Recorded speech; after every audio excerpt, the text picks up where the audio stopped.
কৃষ্ণ কৃষ্ণ হরে হরে হরে রাম রাম রাম হরে হরে।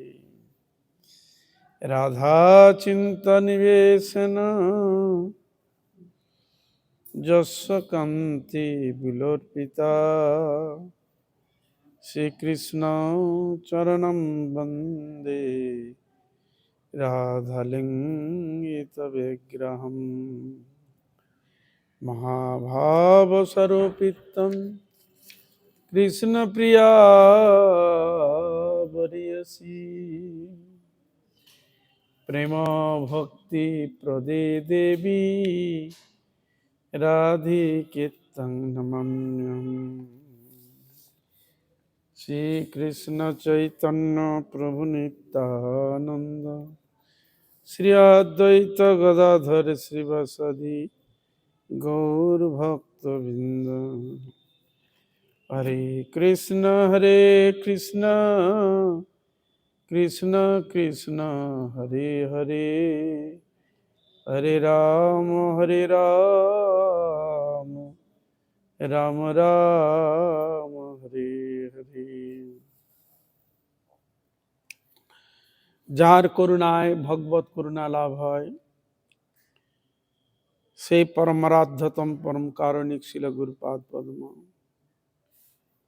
জগৎগুরু নিত্যলীলা প্রবিষ্ট শিষ্মদ ভক্তি বেদান্ত শিলা বামন গোসাই গুরু মহারাজ পটক শ্রী গুরু মহারাজ গুরুদ্বারে শ্রী চরণ কমলিয়াধমের ভক্তিপূর্ণ অনন্ত কোটি ষষ্টাঙ্গ ধন্যবাদ প্রণাম পূর্বক তাহার অহিত কৃপা আশীর্বাদ প্রার্থনা করি। গৌড়ীয় বেদান্ত সমিতির মূল প্রতিষ্ঠাতা নিয়ামক পরমারাধ্যতম জগৎগুরু নিত্যলীলা প্রবিষ্ট শিল ভক্তি প্রজ্ঞান কেশব গোস্বাই পরম গুরু মহারাজের শ্রী চরণ কমলিয়াধমের ভক্তিপূর্ণ অনন্ত অনন্ত কোটি ষষ্টাঙ্গ ধন্যবাদ প্রণাম পূর্বক তাহার কৃপা আশীর্বাদ প্রার্থনা জয়যুক্ত হোক। শিলা ভক্তি সিদ্ধান্ত ঠাকুর প্রভুপাদ গৌর কিশোর দাস বাজি মহারাজ ভক্তিমোহন ঠাকুর জগন্নাথ দাস বাজি সর্বস্বামী সপরিকর গৌর নিত্যানন্দ প্রভু রাধা বিনোদ বিহার যোগীরাজ মহারাজ সকল অর্চামূর্তি সমূহ ভগবত অবতার যুগন তদীয় পরিকর বৃন্দ গঙ্গা যমুনা তুলসী মহারানী ভক্তি দেবী ভক্তি শাস্ত্র চরণ কমলিয়াধমের ভক্তিপূর্ণ অনন্ত অনন্ত কোটি ষষ্টাঙ্গ ধন্যবাদ প্রণাম পূর্বক তাদের অহিত কৃপা আশীর্বাদ প্রার্থনা। পরম পূজনীয় বৈষ্ণববৃন্দ, উপস্থিত বৈষ্ণববৃন্দা,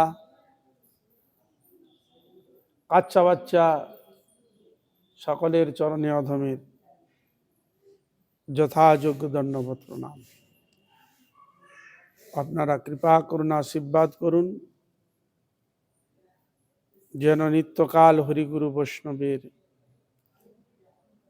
মহিমা গুণগান কীর্তন করে আমার নরাধম পাপিষ্ঠ জন্মকে যেন আমি ধন্য করতে পারি। হইয়াছেন হইবেন প্রভুর যত দাস সবার চরণ বন্ধ দন্তে করি হাস।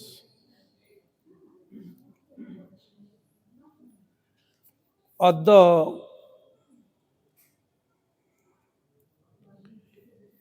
গৌড়ীয় বেদান্ত সমিতির প্রতিষ্ঠাতা নিয়ামক পরম গুরুদেব শ্রী শিল ভক্তি প্রজ্ঞান কেশব গোস্বামী ঠাকুরের শুভ আবির্ভাব তিথি। এই তিথিকে কেন্দ্র করে এক বিশেষ অনুষ্ঠান।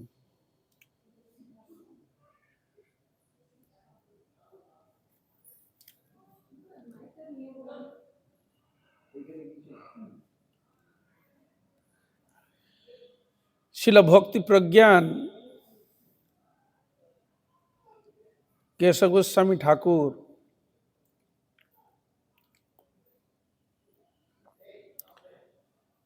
তাহার গুরুদেবের শিল ভক্তি সিদ্ধান্ত সরস্বতী ঠাকুর প্রভুপাদের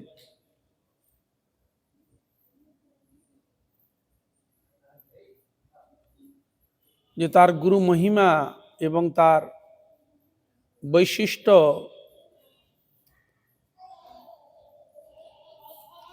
তাহার জীবনেই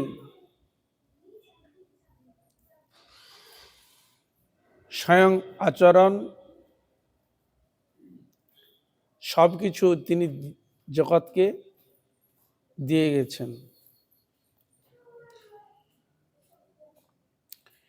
কিভাবে গুরু সেবা করতে হয়, জীবনকে বাজি রেখে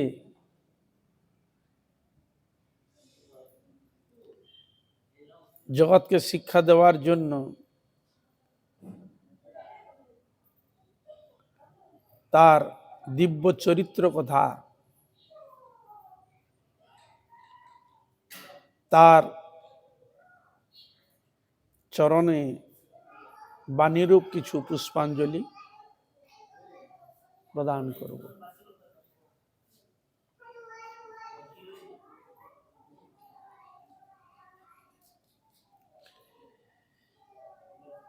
ভক্তি প্রজ্ঞান কেশব গোস্বামী মহারাজ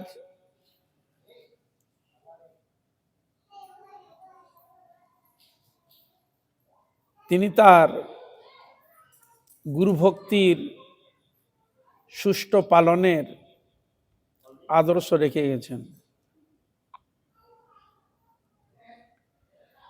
শিল ভক্তি বেদান্ত ত্রিবিক্রম গোস্বামী মহারাজ তার লেখনীতে তাহার গুরুদেবের কথাকে স্পষ্ট ভাবে পরিষ্কার ভাবে বলছেন। সরস্বতী অভিস্ফিতম সর্বথা সুষ্ঠু পালিনী। কেন গুরু সেবার প্রতি এত জোর দেওয়া হয়েছে? কেন? নির্বিচারে গুরু সেবা করতে হয়। গুরু সেবার মাধ্যমে ভগবত সেবা সুষ্ঠুভাবে হয়ে থাকে। এই জন্য শাস্ত্রে তার ভুরি ভুরি দৃষ্টান্তগুলো দিয়ে গেছেন। গুরুপাদ পদ্মে যার রহে নিষ্ঠা ভক্তি,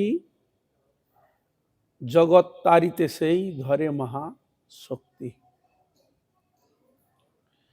যার গুরুপাদ পদ্মে ভক্তি রয়েছে, শ্রদ্ধা রয়েছে এবং তার বাণীকে এবং তার আচরণকে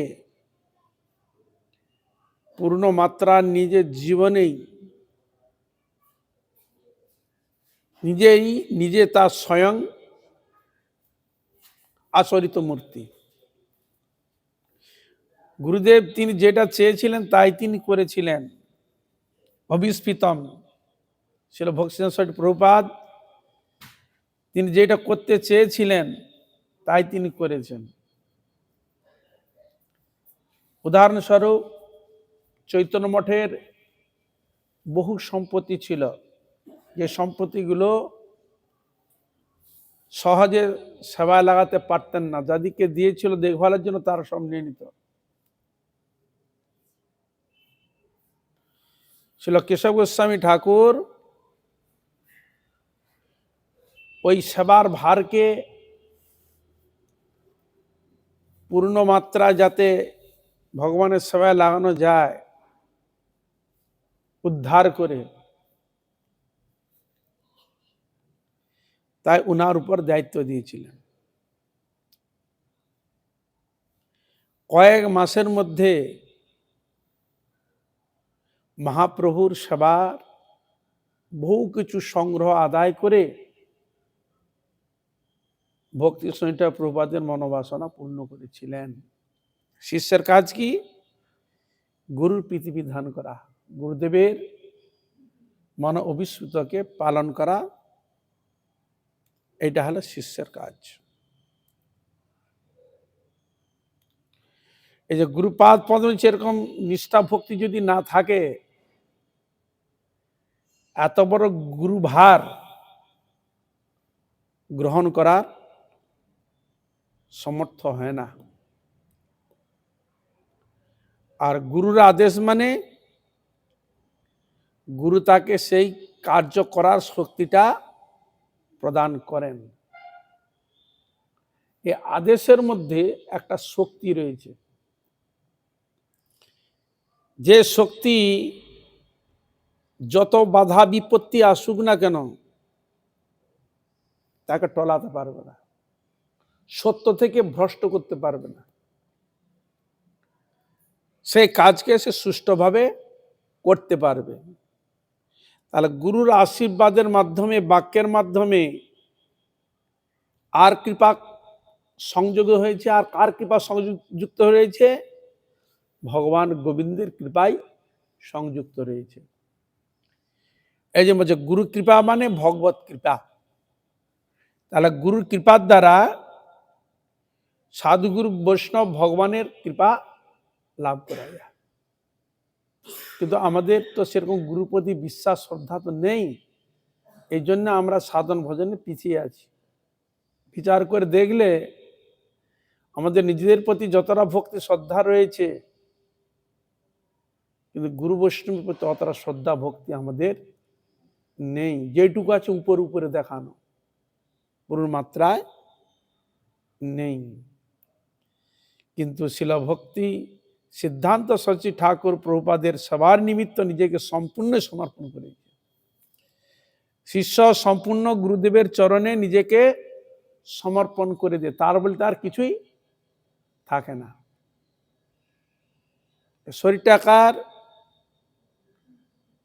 গুরুদেবেরই, ভগবানের। কেন? গুরুদেবের চরণে, ভগবানের চরণে এ দেহকে সমর্পণ করে দেওয়া হয়। দীক্ষাকালে শিষ্য করে আত্মসমর্পণ। সমর্পণ অর্থে দান। গুরুচরণে নিজেকে সমর্পণ করে দেন, আর গুরুদেব সেই শিষ্যকে তৈরি করে ভগবানের চরণে দিয়ে দেন। তখন ভগবান নিজের বলে তাকে গ্রহণ করে।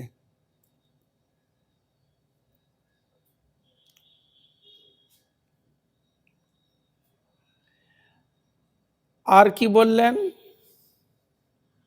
সরস্বতী অভিন্নায় পতিত উদ্ধার কারণে।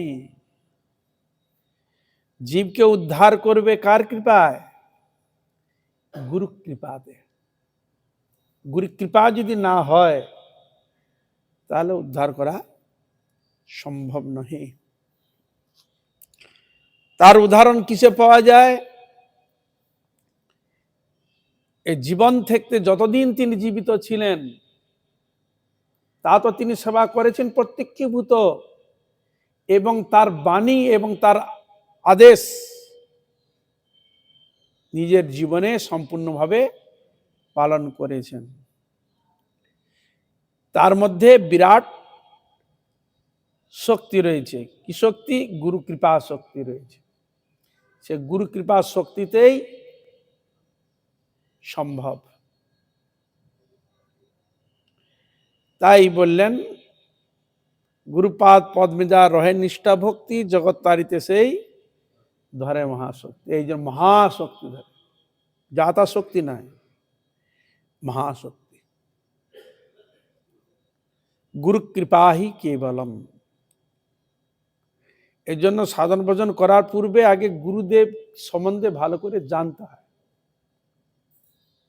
গুরু কেন সেবা করব, গুরু আমাদের কিভাবে ভগবত ভজনে অগ্রসর করান, কিভাবে আমাদের মনোনিবেশ করান, কিভাবে ভগবান সেবা গ্রহণ করে অনুভব কিভাবে করা যায়, এগুলো গুরু সেবার মাধ্যমে এগুলো অনুভব হয়।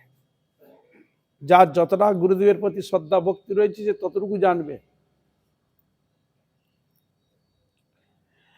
এবার তিনি অভিন্ন সরস্বতীর আর এক মূর্তি রূপ হচ্ছেন শিল ভক্তি প্রজ্ঞান কেশব গোস্বামী ঠাকুর। পতিতকে উদ্ধারণ করার জন্য সরস্বতী ঠাকুরের কৃপার মূর্তি ছিলেন তিনি, বলছে গুরু কৃপা মূর্তি শিল ভক্তি প্রজ্ঞান কেশব গোস্বামী ঠাকুর।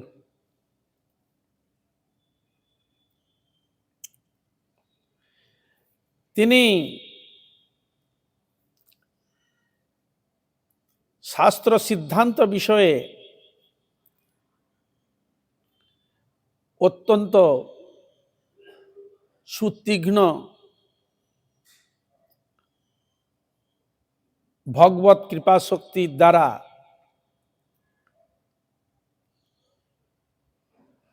তিনি সিদ্ধান্ত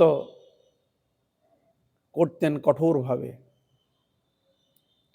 ভগবত ভজন বিষয়ে, আরাধনা বিষয়ে তিনি কোনোদিন দুর্বলতা প্রকাশ করেননি। সাধারণ ভজন করতে গেলে কঠোর হতে হবে, তবে সাধন ভজন করা যাবে।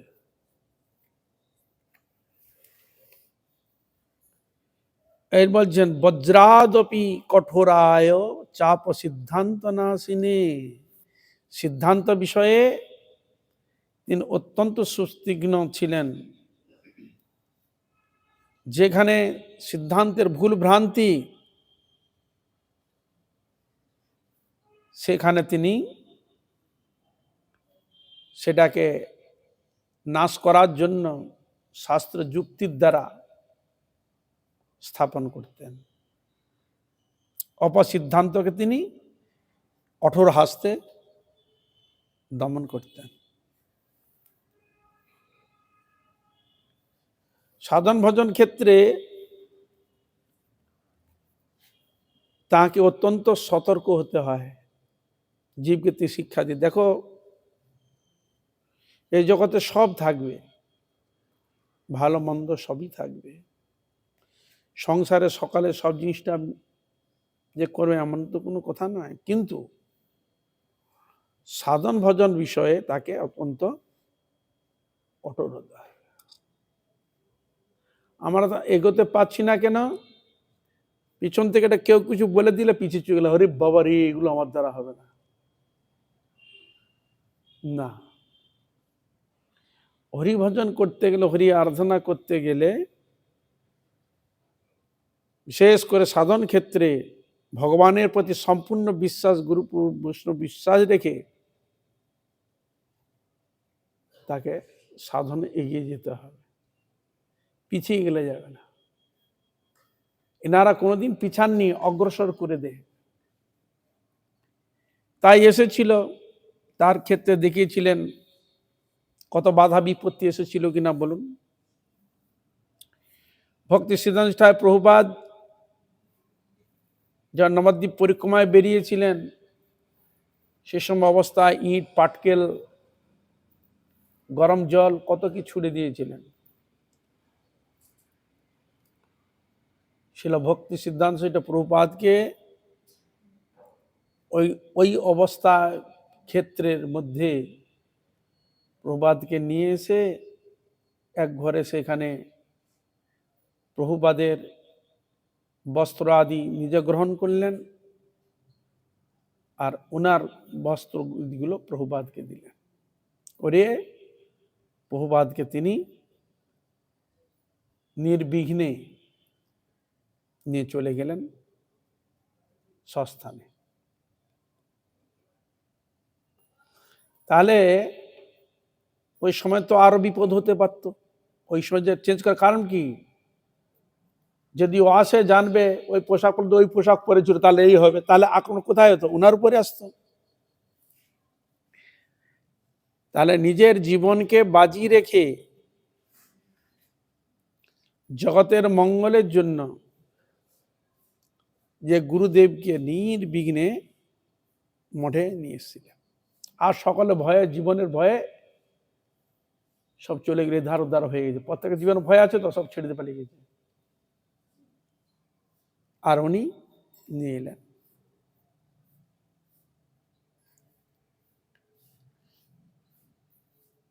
এই যে তিনি জানেন, এটাও তিনি জানেন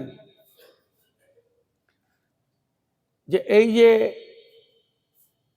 ভক্তি সিদ্ধান্ত প্রভুপাদের এই যে লীলা, এই যে ঘটনাটা ঘটেছে, এর দ্বারা কার মহিমা প্রকাশিত হলো? ভক্তি প্রজ্ঞান কেশব গোস্বামী ঠাকুরের মহিমা প্রকাশিত হলো। তিনি যেন, যে কেশব গোস্বামী মহারাজ, তার ভিতরে গুরু ভক্তির এক চরম বস্তু যে সেখানে রয়েছে, যেটা নিজের জীবন দিয়ে সেই বস্তুকে যথার্থ সেবায় নিজেকে নিযুক্ত করেছিলেন, তার উদাহরণ এই লীলাতেই দেখা যায়।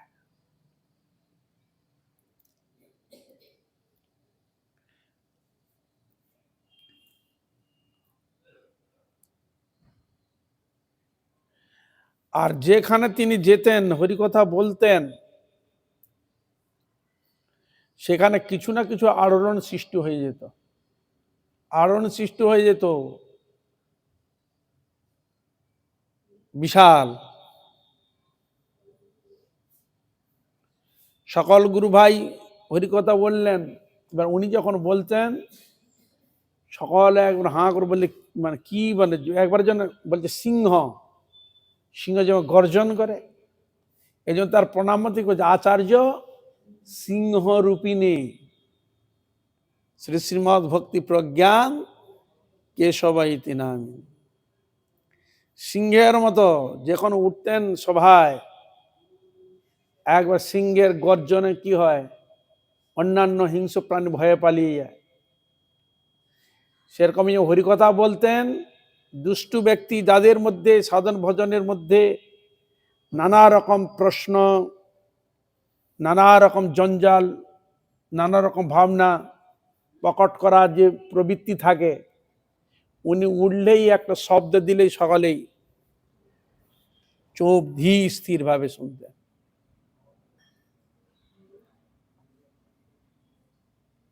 এটি বিশেষ গুরু কৃপার শক্তি নিদর্শন মূর্তি হয়েছেন ছিল ভক্তি প্রজ্ঞান কেশব গোস্বামী মহারাজ।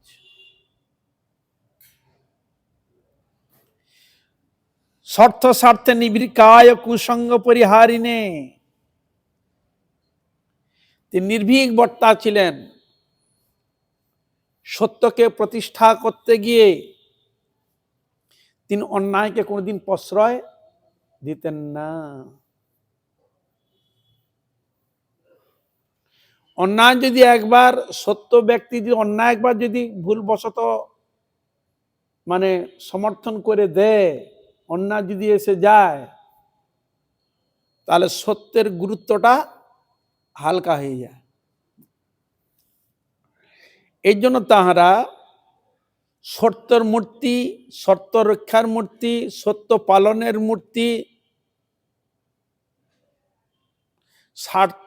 শাস্ত্র সিদ্ধান্ত মূর্তি হচ্ছে উনারাই।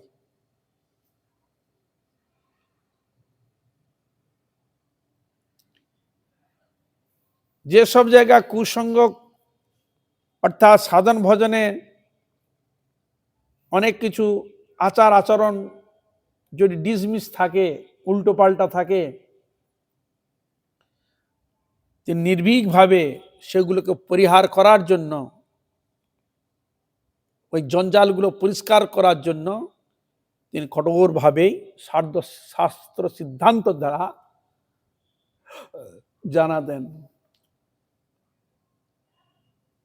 ছিল ভক্তি সিদ্ধান্ত সাহেব প্রভুপাদ, তিনি তার উপদেশামৃতে বলেছেন, আমি এসেছিলাম হরিভজন করব, কিন্তু আমার জঞ্জাল সাফ করতে সময় চলে গেছে, জঙ্গল সাফ করতে সময় চলে গেছে। শুদ্ধ প্রেম ভক্তি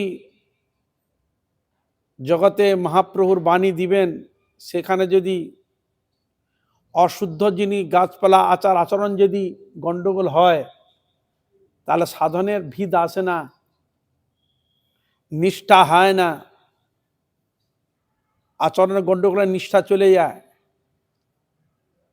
প্রবাদ আর কি মানে তখন অনেক আউল বাউল কর্তা ভজা নেড়াদর বেসাই সখী ভেকি সহজিয়া স্মার্ত জাত গোসাই অতি বাড়ি চূড়াধারী গৌরাঙ্গ নাগরী তোতা কহে এ তেরোর সঙ্গ নাহি করি। তোতা বৈষ্ণব তিনি বলছেন 13টা অপসম্প্রদায়। তখন মানে তার কি ছিল চিন্তা করো, সবকিছু গ্রহণ করছে, বাইরে থেকে সবকিছু গ্রহণ, তিলক মালা ইত্যাদি বহু কিছু ধারণ করছেন,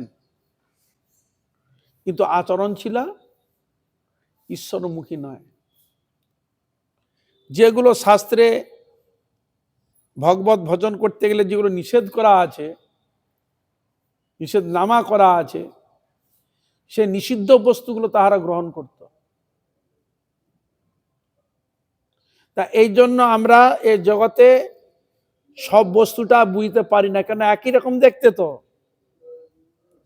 কি করে বুঝবো কোনটা খাঁটি কোনটা নকল? এর জন্য এখন নকল সোনা আর অরিজিনাল সোনা দুটো যদি পাশাপাশি দাও, নকলি সোনা কিন্তু আসলে সোনার থেকে দেখতে উজ্জ্বল, তুমি দেখে এটা বলবে এইটা হলো আসলে সোনা, নকলিটাকে বুঝবে। এখন তোমার ওই সোনা সম্বন্ধে যদি অভিজ্ঞতা যদি না থাকে, তাহলে তো তুমি তো ওই আসল সোনাটা বলে নকল সোনাটা কিনে বলে আসল সোনা নিয়েছি, তখন তো তুমি ঠকে যাবে। তাহলে ইনারা আচার্য শব্দকে নিজেটা আচরণ যেটা করবে, যেটা বলবেন, ওই বস্তুকে যিনি আচরণ করবেন, যিনি জীবনে প্রতিপালন করবেন, তাহলে তিনি শুদ্ধভাবে ওই জিনিসটা প্রতিষ্ঠিত হতে পারবেন। এই জন্য মহাপ্রভুর কোন পরিকর লিখেছিলেন, গোরার আমি মুখে বললে নাহি চলে, গোরার আচার গোরার বিচার লইলে ফল ফলে। আমি গোরার বললে হবে না, তার আচার আচরণ যদি তোমার জীবনে প্রতিফলিত করো, তাহলে সেটা যথার্থ হবে। এই জন্য তিনি সেসব কুসঙ্গগুলোকে এই করার জন্য তিনি কঠোরভাবে তিনি করেছিলেন সত্যকে। আর কি ছিল? অতিমত্র চরিত্রায়, অতিমত্ত চরিত্র ছিল তা। তিনি উনার সম্বন্ধে ভক্তি কৃষ্ণ ছিল মহারাজ বলছিলেন একবার, বলছে উনি যদি থাকতেন না, ওনার চরণে কেউ স্পর্শ করতে পারতেন না, এরকম নিষ্ঠা কঠোর ছিলেন। প্রণাম করবে বাইরে থেকে করো, পা স্পর্শ করবে না, হাত দিবে না, কিন্তু কেউ হাত দিত না। সাধুগুরু বৈষ্ণব চরণে হাত দেওয়াটাই এটা অতটা বিধি নয়, নির্জিত হয়। ভক্তবৎ ধুলিয়ার ভক্ত শেষে 300 এই নীতি যদি হয়, তাহলে তিনি যখন যাবেন তখন তো তার ছাপটা পড়লো, সেটা তুমি নাও না, স্পর্শ করে নেওয়াটা যুক্তিযুক্ত নহে। কিন্তু এখন বর্তমান জগতে হয়ে গেছে, স্পর্শ করা নিষেধ। অধিকার একটা ব্যাপার থাকে, প্রণাম করো, শ্রদ্ধা করো, ভক্তি করো, সকলেই ঠিক আছে। কেন তিনি বলছিল, মহারাজ বলেছিলেন, বলে তিনি কোনোদিন কেউ তার কাছে গিয়ে চরণ স্পর্শ করবে এরকম সাহস কারো ছিল না।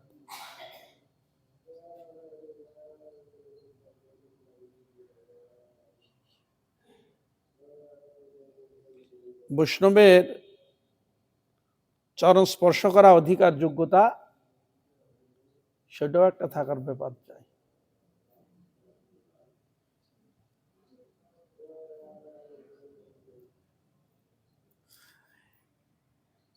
এবং তার আশ্রিত জনকে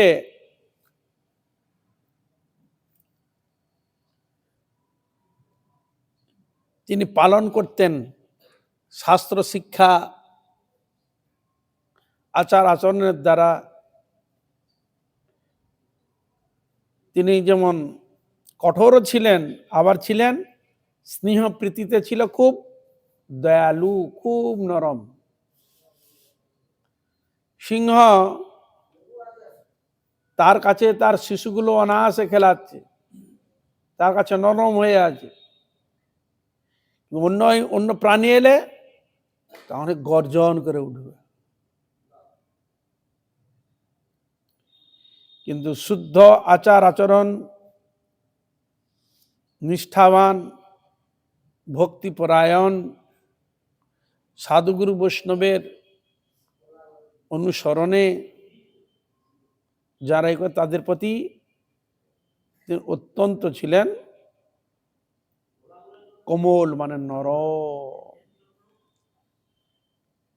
অনেকও আছে, অনেক আমরা এটাও দেখেছি প্রত্যক্ষীভূত। ওরে বাবা, দেখলে যেন মনে হয় এত রাগী, বাবা রে, তার কাছে কেউ যে তুমি দেখা তো দূরের কথা, প্রচন্ড রাগী। হয়তো মুখ থেকে দু চারটা এমন কথা বলে দিবে।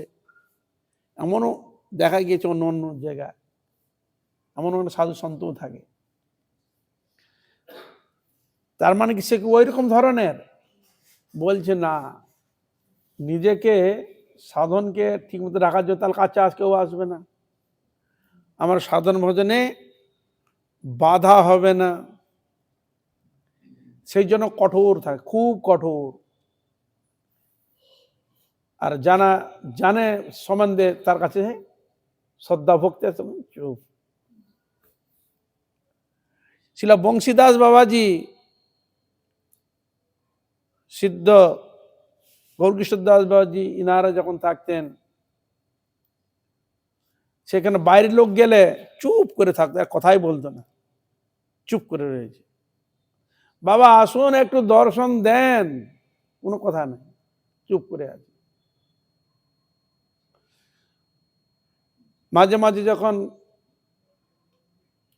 আমাদের গুরুবর্গ পরম গুরুমারা যখন যেতেন, সেখানে বলছে আমরা ভক্তি সিদ্ধান্ত সরস্বতী ঠাকুরের আশ্রিত জন এসেছি, আমরা কৃপা করে একটু দর্শন দেন।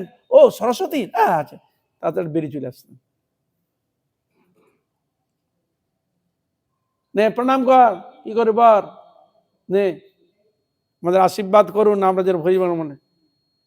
তোমার সরস্বতী কৃপা পেয়েছো, চিন্তা নেই, সরস্বতী কৃপা আমাদের কৃপা তোমার প্রতি আছে, কোনো চিন্তা নেই, সেখানে আর কোনো বাধা নেই। দেখুন, আর যখন বাড়ির লোক আসছে চুপ করে ঢুকে যাচ্ছে, আপনি কি বলবেন?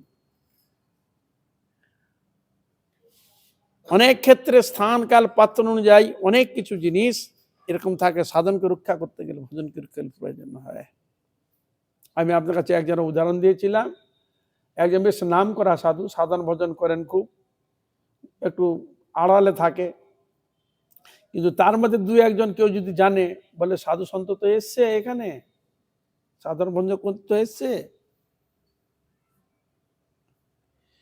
তার কারো যদি ইচ্ছা হয় চলুন একবার সাধু সন্তকে দেখে আসি। এখন সে রাজাকে নিয়ে আসে দেখাবার জন্য, তার রাজা সে তো একা আসবে না, তার দল বল নিয়ে সে তুই আসবে। এখন সাধু এখন শুনতে পেয়েছে যে এখানেই আসছে রাজা, সাধু বাবাকে দর্শন করতে আসছে। উনি বলে এখানে যদি এরকম দর্শন, এখানে আর সাধারণ ভোজন করা যাবে না, কেন জগৎটা হচ্ছে ভোগী জগৎ, কামনা বাসনার জগৎ। এসে কি বল, বাবা হাতটা দেখো তো, টাকা দরকার, হাতটা দেখে বলো বাবা আমার কি হবে, এটা হবে, কি হবে, সে হবে। ওইখানে ঘন্টার পর ঘন্টা ওরা একে পর একে আসবে, আর হরিভোজন আর করতে দিবে না, হরিনামই আর করতে দিবে না, নানা রকম বাধা সৃষ্টি হয়ে যাবে। তাহলে সাধন ভোজনকে রক্ষা করতে গেলে একটু কঠোর হতে হবে। তা ওরা যখন শুনতে পেয়েছে রাজা আসছে, আর রাজাকে বলছে দেখো তো সাধু বাবা আছে না, কোথায় গিয়েছে। তা ওখানে যখন ওরা তাকে থেকে শুনে গেছে যে সাধু বাবা আসছে। ওরা দুজন, এক শিষ্য আর গুরুদেব, দুজন কাছে দুটো লাঠি। শিষ্যকে একটা লাঠি দিয়েছে, গুরুদেব একটা লাঠি নিয়েছে। লাঠি নিয়ে দুজনকে মানে ঝড়া লাগিয়ে দিয়েছে, দুজনে ঝড়া লেগেছে। দেখ আমি তো গালাগালি, তুই আমাকে গালাগালি করবি। হ্যাঁ, আর লাঠি নিয়ে নানা রকম কথা বলে আমিও বলবো, তুইও ইচ্ছা করলে দু চারটা পিটেও দিতেও পারিস, না আমিও পিটতে পারবো। মানে এমন ভাবে কর যে এদের মধ্যে যেন সাধুর কোনো ভাবটা যেন না থাকে। মানে আমরা কি জানি সাধু হলে স্যার মারপিট করবে কেন, গালাগালি করবে কেন? হ্যাঁ, আবার বলবে এখানে আমি আছি, অনেকদিন আছি। বলে তো আছো তো কি হয়েছে, জায়গাটা তোমার নাকি, এখানে আমি থাকবো। গুরু শিষ্য দিতে বলা বলি করে আছে, তো দুজনে এরকম লেগে গেছে। আর ওরা যখন একজন দেখতে পাঠিয়েছে, সে জন্য ওরে বাবা, আমি তো জানতাম খুব ভালো সাধু, দেখছি তো দুজন তো মারপিট করছে লাঠি নিয়ে, ডান্ডা নিয়ে এরকম মারপিট করতে আরম্ভ করে দিয়েছে। হ্যাঁ, তাহলে কি সাধু? রাজাকে বলে দি সাধু বাবা ও নাই, এ মনে হয় সাধু নয় এরা। সেদিন দেখছিল সাধু বাবা, দেখছি এখন এরা দুজন মারপিট করছে, গালিগালা করছে। চলুন এখানে ফিরে চলুন। কিছু খবর যখন ওরা চলে গেছে, আর কেউ এলো না, তখন শিষ্য আর গুরু দুজন গলা জড়িয়ে ধরে, দেখলি তো বাবা, এরকম যদি হয় তাহলে তোমার সাধারণ ভোজন ডাকাতে এরকম করতে হবে। সাধনকে বাঁচাবার জন্য, হরি আরাধনাকে বাঁচাবার জন্য এই জিনিসগুলো করতে হয়। নাহলে তুমি অত্যধিক যদি হয়ে যাও, তোমার সাধন তোমাকে করতে দিবে না। জড় জগতের লোক, ভোগী লোক তোমাকে সাধন ভোজন করতে দিবে না, এরকম বাধা এসে দাঁড়িয়ে যাবে। এই জন্য সাধন ভোজন করতে সংসারও তা এরকম হতে হবে। সংসারে অনেক বাধা বিপত্তি করবে, অনেক কিছু লেলিয়ে দিবে, বহু কিছু করে দিবে। তুমি যদি একবার হালকা যদি হয়ে যাও, তোমার সাধন ভোজন চৌকাট হয়ে যাবে, আর হরি ভজন আর করতে পারবে না। বুঝলেন? হরে কৃষ্ণ। এই জন্য এরকম আমাদের এরকমও দেখাও গিয়েছে। হ্যাঁ, এনারা এত রাসভারী, দেখলে ভয়ের সামনে কেউ যেতে চাইবে না, দেখলে ভয়ের সামনে কেউ যেতে চাইবে না।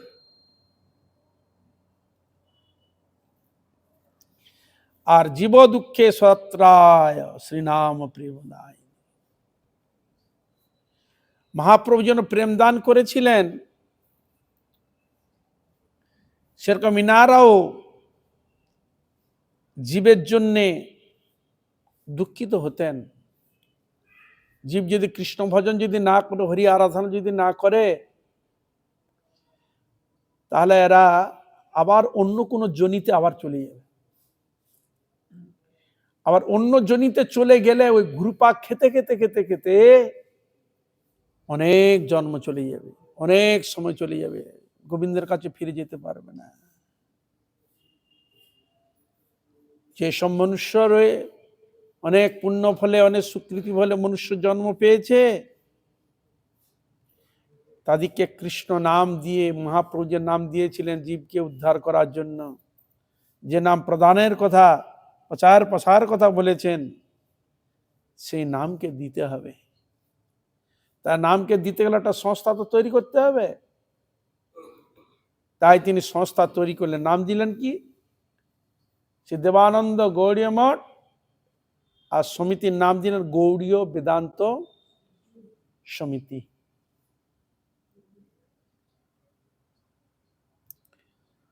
এখানে বিগ্রহকে, সংসারে দুঃখে আর্ত যারা আসবে, ধাম পরিক্রমাও হবে, ভগবানকে দর্শন করলে তাদের মঙ্গল অবশ্যই হবে। তাহলে এখানে বিগ্রহ রাখার উদ্দেশ্যটা কি? বিগ্রহকে যারা দর্শন করবে তাদের অবশ্যই মঙ্গল হবে, এলেই তাদের মঙ্গল। দর্শন করা তো যোগ্যতা অধিকার আমাদের নেই, বিগ্রহ যদি না থাকে কি দেখতে আসবে?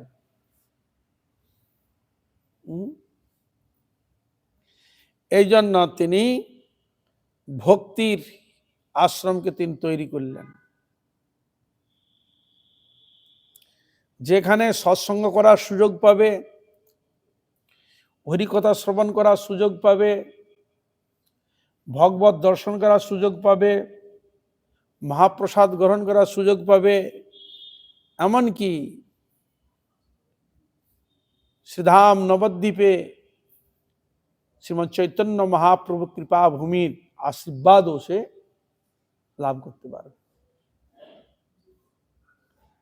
আবার মহাপ্রভু কৃপা হলে, গুরু বৈষ্ণবের কৃপা হলে তারাও সদ্গুরু পদাশ্রয় করে, নামকেও আশ্রয় করে সংসারে গিয়ে হরিভজন করতে পারে। তার উদাহরণ আপনারা প্রত্যেকে সকলেই যারা রয়েছেন। এখন বাড়িতে ভগবানের আলেখ্য বা বিগ্রহ রেখে আপনারা ভগবানের সেবা করছেন, ভগবানকে নিবেদিত করে প্রসাদ গ্রহণ করছেন, তার প্রত্যেকীভূত সব আপনারা।